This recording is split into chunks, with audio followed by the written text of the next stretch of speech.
नमस्कार जय जगन्नाथ मु दीप्ति आपन को स्वागत करुच्ची आम चैनल डी ट्यूटोरियल को। आज आम एक बहुत सुंदर एक चर्चित गल्प पढ़ा। गपटीर ना हो डिमिरी फूल गाल्पिक अखिल मोहन पट्टनायक ए तांकर ओ अंधगली संकलन आसी आरंभ करबा गल्पटी। भद्र महिला मते प्रथमरु ही संजय बोली धरी नहीं मोर से प्रतिवाद करने साहस नथिला। घटनाटा प्रथमरु कहे मो अलाहाबाद विश्वविद्यालय स्नातकोत्तर छात्र पूजा छुट्टी रे बुली जाइथिले गौहाटी। सेटा बोध हुए सहरर एक अभिजात संपन्न पड़ा हेबो कारण प्राय एक प्रकार सुंदर सुंदर घर सब धाड़ी बांधी रास्ता करे ठिया होइछंदी। ए नुआ नुआ घर गुड़िक जे आधुनिक रुचि संपन्न एथिरे कौनसी संदेह नहीं, किंतु बेले बेले एमानंक एक प्रकार गठन प्रणाली दर्शक मन एक क्लांति आनी दिए। मने हुए एमाने जेमिति राते राती बजार रे बिक्री होतिबा कौनसी प्रासाद शैली बही भितरु ओल्हेई आसी ए रास्ता करे स्थावर ही जाइछंदी। घर कहिले जो स्वतंत्र कथाटा मन को आसे ताहा जेपरि अतिकाय प्रासाद गुड़िकर एकांत अभाव। से घर अधिवासी मानक सहित मोर परिचय नथिबा कथा। तेबे घर कथाटा मोटे मुख्य कथा नुहे, मु मोर मूल कथा को फेरी आसे। मु रहुଥାଏ ए अभिजात पड़ार गोटे होटेल रे। एक प्राय आसन्न संध्यारे मो पाद गणी गणी से रास्तार होटेल को फेरुछि। अकस्मात आकाश उत्तर कोणर मेघ घोटी आसिला और प्रबल बेगर पवन बहिबाकू आरंभ कला। बड़ बड़ वर्षा टोपा पड़ाकू आरंभ करिबारु मने ହେଲା ଆଉ अल्प बाट मध्य अग्रसर हेबा संभव नुहे। अगत्या रास्ता करर निकटतम घर आड़ को आश्रय प्राय दौड़ाकू आरंभ कली। साधारण समय होइथिले फाटक खोलिबा करू दरवान बा आलसेसियन कुकुर जनित जो स्वाभाविक संकोच बा भय आसुथांदा आसन्न वर्षार बृहत्तर आशंकारे से समस्त कथा मुहूर्तक पई मध्य मन को आसिला नाही। फाटक खोली संपूर्ण ओदा होई जिबा पूर्वरु घरर बारंडा उपर को उठी जाई सामान्य आश्वस्त अनुभव कली। घरर बारंडाटी एक लोभनीय रुचि सजा जाइछि। मसृण प्रशस्त मोजाइकर मेजिया उपरे चारिखंड बेतबुणा बास्केट चौकी, कांथरे पालिश करा सागवान काठर नामफलक तलकू छोट गोटे चिठी बाक्स, दक्षिण पटर सिमेंट जाली उपरे घंच राधातमाड़ लता लटे पड़ी। किछि पोर्सिलेन कुंडरे छोट छोट केतोटी दुष्प्राप्य काक्टस। बाहरे वर्षार तांडव चली अविराम और मझिरे मझिरे बिजुली आकाश को दुई भाग करुछि। किंतु आश्चर्य एते बड़ घरटारे केही लोक थिला परे मने हो नाही। एही परिस्थिति रे रेडियो बा काच बासनर शब्द शुणा जिबा संगत नहेले मध्य घरर कबाट झरका बंद करा जिबा पई अंतत तत्परता देखा जिबा उचित। किंतु किछि हेले शब्द शुणिबाकू मिले ना। उताल पवन रे सदर दर्जार झिन पर्दा कना गोड़ हाथ लंबाई चित होई आनंद रे उड़ुछि एवं ता भितर दे देखि होछि जे ड्राइंग रूम रो किछि पत्र पत्रिका मध्य घर भितर उड़ी बुलुछंदी। जे केही लोक केवल शब्द शुणी मने करंता से घर भितर जेपरि अनेक गुड़े पारा बाहर को बाहरिबार निष्फल चेष्टा रे डेणा पिटुछंती। नाचखानार आड्डारू शुणा जाउथिया विभिन्न जंत्र संगीतर उच्छृंखल ऐक्यतान परी वर्षा झरी चली। दूरर लाइट पोस्ट पाखरे स्पष्ट देखि होछि केमिति गोटे गोटे जलबिंदु तलर पानी उपरे बच्छर उज्ज्वल फलक परी विद्ध होई परमुहूर्त रूपार गुंड परी विच्छृत होई पड़ुछंदी। खूब द्रुत गति रे गोटे अति दीर्घ कृष्णकाय लिमोसिन पोटिको तलकू पशि आसी ब्रेक देला। गाड़ी पोटिको तले निश्चल हो जिबा परे मध्य तार उज्ज्वल आलुओ दुईटा तथापि जलुथिला और से आलुओ मो उपरे पड़ी मोर समस्त व्यक्तित्व को लांछित करुथिला। प्रति मुहूर्त रे मोर मने हिला मु जेपरि जंगल रे पथभ्रष्ट होइथिबा से कटुआल पुत्र जी एक निश्चित आश्रयर संधान रे प्रतारित होई दैत्यर गुंफारे आश्रय नेछि। आलुओ लिभिगला और अंधकार मुख वेदन करी समग्र परिवेशटी को मुहूर्तक मध्य गिली नेला। गाड़ी भितर गोटे उत्कंठिता नारीकंठ बेस जोर रे कही उठिला, अरे तमे संजय। एवं तापरे जो नारी गाड़ी ओह्लई आसी एक मधुर उष्म आकर्षण रे मते घर भितर को नहीं गले तांको मु आलुओ रे प्रथम थर पे देखिली। भद्र महिलांकर बयस प्राय 40 पाखापाखि, किंतु तांकर स्वास्थ्य और सौंदर्य अतुट रखा जे से खूब जत्नवान एथिरे संदेहर अवकाश नहीं। आलोकरे आमे दुहें परस्पर को चाहि रहिचु, अथच काहा मुहरे कथा नहीं। किंतु से जे मते संजय बोली भूल करूछंती एई कथाडे मु केमिति कहिबी, से कथा ही मु चिंता करूछि मने मने। एवं ठीक एई समय रे मो कथा को अपेक्षा न रखी आरंभ कले भद्र महिला, तमे एते टिकी भी बदली ना संजय, सेबे तुमको जेमिति देखिथिली ठीक सेमिति अछ। तापरे पुछेरी को डाकी कॉफी पई बरात दिया गला। मु ठीक मने रखिछि ना तमे चा खाओ नहीं।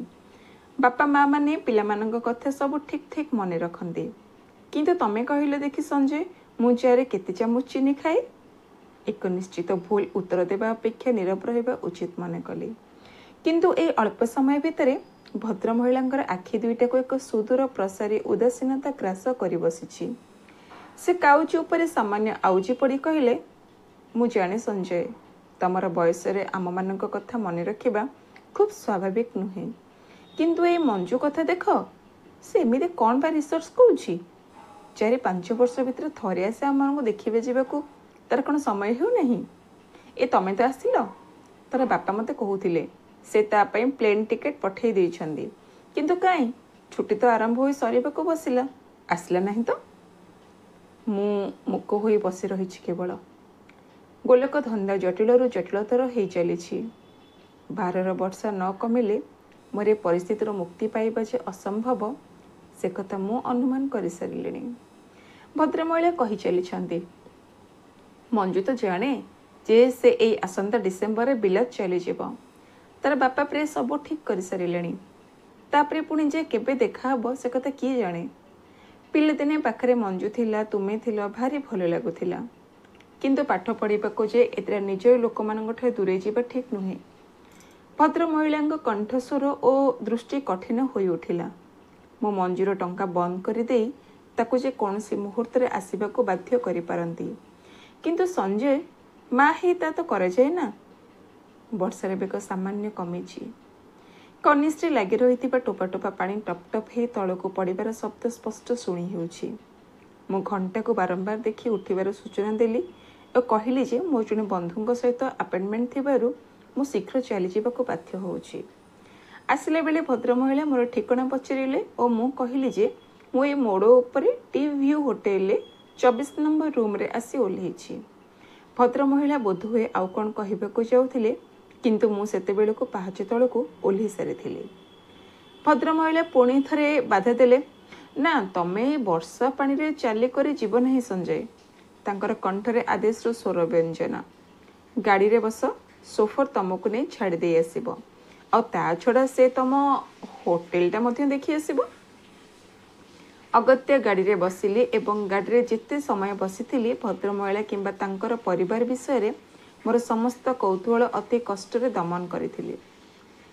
तार दिन होटेल बेहेरा सकाळु आसी चार सरंजाम मोर खट पाखे रखी दे जाइछि एवं ठीक एतिकी बेले सुनिली जणे भद्रलोक कबाटे ठक ठक करे सूचना देउछंती। मो भीतर को आसी पार, निजर परिधेय सामान्य संयत करी नै कहिली, आसंतु। घर भीतर को पशि आसले जड़े प्रौढ़ भद्रलोक। देखिले मन हब जेपरि कौन से दारुण दुखर आघात तांकर बयस अଯଥା आगे जाइछि अनेक वर्ष। देहर धोती पंजाबी हाथर बाड़ी एक सुस्पष्ट आभिजात्यर सूचना दिए। भद्रलोक मोटा लेंसर चषमाटा को आखिरु काढ़ी आनी रुमाले थरे दुई थर पोछि नहीं पुणी थरे आखिरे देले और चौकी उपरे बाल्टी को आउजई दे आउ थे भल भाव देखिनेले मते। मु तांको चौकी रे बसबा लगी इंगित कली। चौकी रे बसु बसु भद्रलोक कहले, मु ठीक जानी जे मोर स्त्री एक मस्त भूल करुछंती। हाँ, तमे काली संध्यारे जो बंगला रे वर्षा बेले आश्रय नहीं थिलो सेटारे मोर घर और से मो स्त्री। आज सकाळे से मते प्राय जोर करी पठेइले। से स्थिर निश्चित जे तमे होछ संजय। मु क्षमा मागिबार भंगीरे कहली, देखंतु मो ना अशोक। मु काली संध्यारे परिस्थिति पई सतरे लज्जित, किंतु केजणी काहेकि आपणक स्त्रींकर स्नेहर आतिशଯ୍ୟରେ मु मुह खोली कहि परिली नहीं जे मु संजय नुहे। भद्रलोक कहले, मु मानुछि संजयर गठन सहित तुम अनेक आश्चर्य सामंजस्य अच्छी। खूब निरीक्षण कर देखिले हुए तो जाणी हेब तमें संजय नुह। तेबे एथिरे तमर क्षमा मागिबा बा लज्जित हेबार कौन से कारण नहीं। अशोक एटा नियतिर एक निष्ठुर परिहास। दिने मोर झील मंजुश्री सहित संजयर विवाह प्राय स्थिर हो जाइथिला, किंतु ता तो संभव हैला नहीं। भद्रलोक कंठ बाष्परुद्ध हो जाउथिले ओ से स्थिर चक्षुरे टीपर गोटे निर्दिष्ट बिंदु को चाही बसी रहिले। मु या भितरे कपे चा तैयारी करी भद्रलोक आड़ को आगे देली। ठीक पूर्वपरी अन्यमनस्क भाव चा कप को उठ पाखक नौ नौ से कहले, से कथा तुम कही लाभ ना।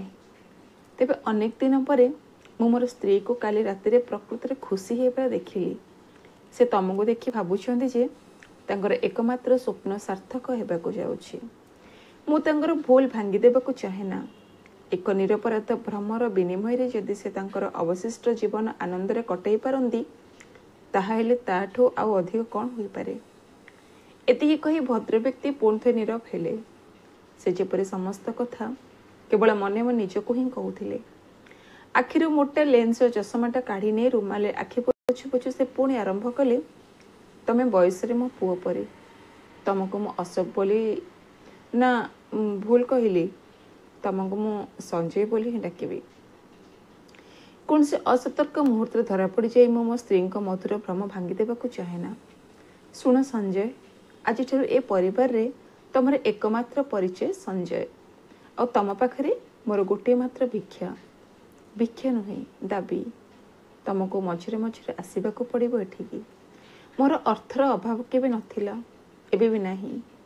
तेबे जहा अभाव रही जाइछि ताकू केवल तमे ही पूरण करि परिबो। भद्र व्यक्तिंक स्वर कातरता वर्णनार अतीत। तमे कथा दियो संजय, तुमर समस्त असुविधा सत्वे भी तमे मझिरे मझिरे संजय अभिनय करिजिब। मु सतरे विचलित होई पड़िथिली। कहिली, मु कथा देउछि आसीबे, आपण निश्चिंत रही पारंती। भद्रलोकଙ୍କ छाती ऊपर गोटे मस्त ओजनदार पत्थर ओल्हे गला जेमिति। हाँ, मु शुणिली तमे आज संध्या प्लेन दिल्ली जाउछ। मोर स्त्री मंजुश्री ପାଇଁ କିଛି ଜିନିଷ ପଠେଇବ। आमे दुई जन जाक एयरपोर्ट रे तुमको देखा करिबो और तमर समय नष्ट करिबि नाही। मु चलिली। भद्रलोक किछि बाट बळे देई मो रूम को फेरिली। एयरपोर्ट लाउंज रे इतस्तत होई मने मने ए रहस्यमय दंपति को खोजुथिली। हठात देखिली भद्रलोक मो कांध उपरे मृदु चाप देई कहउछंती, हेलो संजय। चमकी पड़िली। देखली तांकर बाहुलग्ना होई ठिया होइछंती विगत रात्रिर से स्नेहमय नारी मूर्ति। भद्र महिला गोटे सुंदर पैकेट मो हाथ को पढ़े दे सुंदर इंग्रजी रे कहले, this is for Manju, mind the trouble. मु सम्य होई तांका हाथरो ताको ग्रहण कली। पैकेट ऊपर फेल्ड पेंसिल बड़ बड़ अंजुड़ा अक्षर रे केवल दुईटा अक्षर लिखा जाइछि, मंजू। धातव कंठरे माइक पैसेंजर मानक प्लेन को जीवाकू अनुरोध कला। भद्र महिला मोर बाँ हाथ पर तांकर पापुलीर मृदु चाप हुगुला करिनेले। मु भद्रलोक सामान्य दूर डाकी नहीं आस्ते पचारिली, देखंतु मु तो मंजू देवी ठिकଣା जाने ना, पैकेट उपरे लिखिदेले सुविधा हुअंता। मनुष्यर आखि पर स्थिर निर्जीव हो जिबार आगर केबे देखि नाही, ठीक काचर आखि परी। तापरे गोटे प्रचंड अटहास्य नीरव इंगित तांकर प्रौढ़ शरीरटी दोहली गला दुई थर। से मोर कान आहुरी पाखक मुहाणी दांत चिपि चिपि कहले, मंजूर ठिकଣା मु मध्य जाने ना।